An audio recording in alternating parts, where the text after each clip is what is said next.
पड़ोसी मुल्क पाकिस्तान के पास कोई जवाज नहीं है, कोई इख्तियार नहीं है कि वो हमारे इस अजीम मुल्क के अंदरूनी मामलात में मुदाखलत करे और जहां पर खुद आग लगी हो वो उस आग को बुझाएं।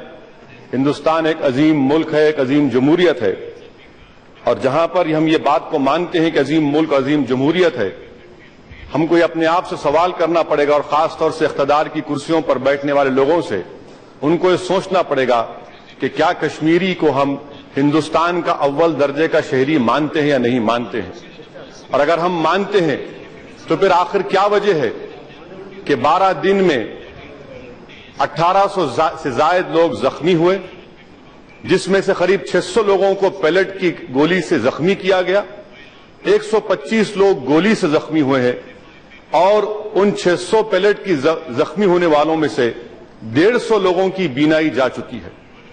ये मेरे अल्फाज नहीं है बल्कि एम्स जो डॉक्टर गए थे उन्होंने वहां कर इस मंजर को देखकर कहा कि मैंने अपने कैरियर में इस तरह के हालात नहीं देखे और ये ऐसा लग रहा था कि ये जंग के जख्मी हैं। ये सवाल मेरा हुकूमत से है कि अगर हम कश्मीरियों को अव्वल दर्जे का शहरी मानते हैं तो फिर इस तरह का सलूक क्यों, इस तरह का जबर क्यों। और हमने उनसे वादा किया था कि बुलेट जवाब नहीं है, बैलेट जवाब है, मगर आज हम क्या कह रहे हैं कि पत्थर का जवाब हम गोली से देंगे। क्या ये इसीलिए कश्मीर की आवाम ने आपको वोट दिया था? 1.5 साल से आपकी हुकूमत है और 1.5 साल में आपने क्या इक़दाम किए? हमने क्या माजी से सबक हासिल किया? 2008 में जमीन का किस्सा था, 2010 में तुफैल अहमद की मौत थी और अब 2016 में एक मिलिटेंट के लिए जिसने बंदूक को उठा लिया था उसकी ताईद में 2-2 लाख लोग उसके नमाज जनाजा में शिरकत करते हैं। ये हम तमाम को सोचना पड़ेगा कि हम कैसे कश्मीर के नौजवानों से इस आजादी के नारे को निकालेंगे, हम कैसे वहां पर पाकिस्तान के झंडे नहीं बल्कि हिंदुस्तान के तिरंगे को लहराएंगे, हम कैसे उनके दिलो दिमाग में हिंदुस्तान की इस अजीम जमहूरियत के उन इंसाफ के उसूलों को उनके दिलो दिमाग में कैसे डालेंगे, ये हम तमाम को सोचना है। यकीनन 1.5 साल से आप इख्तिदार पर हैं, मगर ये तमाम जो वाकयात हो इसमें यूपीए का भी रोल रहा है। इंटरलॉक्यूटर्स की रिपोर्ट बनाई गई जो बर्फदान में नहीं बल्कि उसको उठाकर किसी एक कचरे के कटोरे में डाल दिया गया। ये कश्मीर की आवाम पूछती हमसे और जब हम ऑल पार्टी डेलीगेशन गए थे जिसमें बीजेपी के लोग भी थे 2010 में, हर एक ने आकर कहा था कि आपको कश्मीर की फिक्र उस वक्त होती है जब कश्मीर जलता है।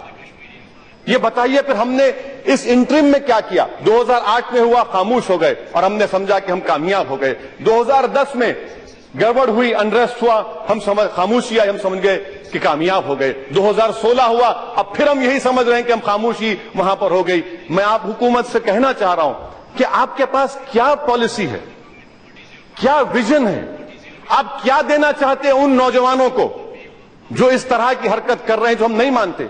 हम क्या करना चाहते हैं, आप क्या करना चाहते हैं कि वो मिलिटेंट्स को छोड़ दें, सेपरेटिस्ट के उनके कॉल को छोड़कर हिंदुस्तान के इख्तिदार की कुर्सियों पर बैठने वाले कायदीन के पीछे जाएं। आज अफसोस यह है कि सर साबिका चीफ मिनिस्टर की खबर की हिफाजत करने के लिए 25 सीआरपीएफ के जवान वहां पर खड़ाए गए। मैं ये पहली मर्तबा नहीं कह रहा हूं, हमारे मौजूद वजीर दाखिला जानते हैं कि मैंने हर बार इस मसले को उठाया। पिछले 8 महीने में मैं बार बार इनकी तवज्जो इस जानिब मजबूर कराया कि देखो मिलिटेंट जो मर रहे हैं उनके नमाज जनाजा हजारों लोग शिरकत कर रहे हैं, ये आपके लिए काफी था। क्या कर रहा है आपकी आईबी? अगर आईबी ने रिपोर्ट भिजाई तो आपको इक़दाम करने चाहिए थे। मेरा हुकूमत से मुतालबा है कि आपका एजेंडा ऑफ अलायंस है पीडीपी के साथ, जिसमें आपने कहा कि अफस्पा को निकालेंगे। 1.5 साल में आपने अफस्पा क्यों नहीं निकाला? इख्तिदार तो आपके पास है। आपने अपने एजेंडा ऑफ अलायंस के डॉक्यूमेंट में कहा कि हम हर स्टेक होल्डर से बात करेंगे, सेपरेटिस्ट से बात करेंगे। आपने उसका पॉलिटिकल इनिशिएटिव, सियासी इक़दाम की शुरुआत क्यों नहीं की? आपके पास तो 280 अरकान पार्लियामान है, इतनी बड़ी आपके पास मेजॉरिटी है, तो फिर डर किस बात का आपको? ये तो आपने एजेंडा ऑफ अलायंस किया, आपका शख्स डिप्टी चीफ मिनिस्टर है वहां पर, कि आपने 1.5 साल में कौन से इक़दाम किए हमको बताइए। सिर्फ खड़े होकर ये वफादारी और मोहब्बत और कौमियत की बातें करना ये बहुत अच्छा होगा, मैं भी कर सकता हूं, बहुत ज्यादा कर सकता हूं, مگر آپ حکومت میں آپ ہیں، اقدامات مستقبل میں آپ کیا کرنے والے ہیں یہ حکومت کو بتانا پڑے گا سر۔ اور افسوس کے ساتھ کہنا پڑتا ہے کہ اگر ہم کو پاکستان کے ناپاک ارادوں میں اس کو ناکام کرنا ہے، مجھے افسوس اس بات کا ہے کہ ہمارے وزیر داخلہ دوسرے ہاؤس میں تقریر کرتے ہوئے کہہ رہے تھے کہ میں ہندوستان کے مسلمانوں سے کہنا چاہتا ہوں کہ پاکستان کے ورغلانے میں نہ آئے۔ سر، یہ الزام ہم پر ہے، آپ جھوٹا الزام لگا رہے ہیں۔ ہم کو پاکستان سے کیا لینا دینا؟ ہم نہ پاکستان کے کبھی ورغلانے میں آئے ہیں، نہ انشاءاللہ تعالی آئیں گے، نہ ہم ان لوگوں کے ورغلانے میں آئیں گے جو ہمارے وجود کے خلاف ہیں ہمارے ملک میں، ہم ان کے ورغلانے میں بھی نہیں آئے۔ مگر سوال یہ پیدا ہوتا ہے کہ اصول انصاف کا تقاضا یہ ہے، اخلاقی فریضہ حکومت کا یہ ہے کہ وہ اقدامات کو آگے بڑھائیں۔ سر، میں آپ کو بتانا چاہ رہا ہوں کہ حالیہ دنوں میں صلاح الدین کا بیان آیا ٹیلی گراف اخبار میں، اس نے صاف طور پر کہا کہ اب ہم لوگ تخریبی کارروائیاں ہند کشمیر سے باہر کریں گے۔ آپ اس کے اوپر کیا کریں گے؟ 12 دن سے کرفیو ہے، دودھ نہیں ہے، دوائیں نہیں ہیں، آپ کیا پہنچا رہے ہیں وہاں پر؟ کوئی کشمیر کا تاریخ کا درس یہاں پر سب دے رہے ہیں۔ مجھے تاریخ معلوم، میں نے پڑھی تاریخ، اے جی نورانی کی کتاب پڑھی ڈسٹرکشن آف کشمیر، مگر میں حقائق کو اس لیے بیان کر رہا ہوں کہ آج کی اس ایوان کی کارروائی کو کل مستقبل میں مورخ جب لکھے گا تو مورخ مجھ پر الزامیہ نہ لگائے کہ میں نے منافقت کی، میں نے چاپلوسی کی، بلکہ میں کوشش کر رہا ہوں کہ حقائق کو اس ایوان میں حکومت کے سامنے رکھوں۔ یہ حکومت کی غلطی ہے کہ 1.5 سال سے آپ سو رہے تھے۔ یہ آپ کی ریمبو اور جیمز بانڈ کی اپروچ نہیں چلنے والی ہے۔ آپ کو اسٹیٹسمین کا اپروچ اپنانا پڑے گا، اور اسٹیٹسمین کا اپروچ اس بات کا آپ سے مطالبہ کرتا ہے کہ آپ بات چیت کا آغاز کریے، بلائیے ان لوگوں کو جن بچوں کے ہاتھ میں پتھر، میں مکمل کر رہا ہوں سر، جن بچوں کے ہاتھ میں پتھر ہیں ان کا ہاتھ پکڑیے۔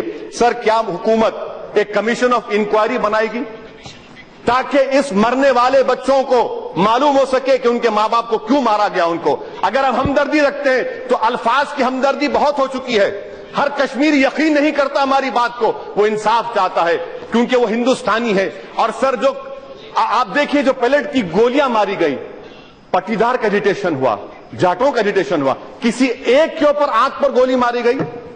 کسی ایک نے اپنی بینائی کھوئی؟ کیا کوئی اندھا ہوا اس میں؟ یہ آپ خود سوچ لیجئے۔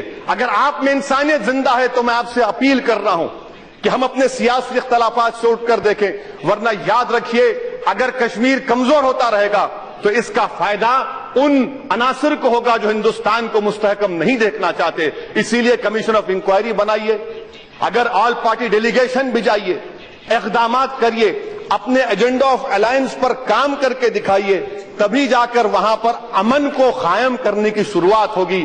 اور یہ مت سمجھیے کہ خاموشی آ گئی تو ہم کامیاب ہو گئے، اس پر کنسسٹنٹ کام کرنے کی ضرورت ہے۔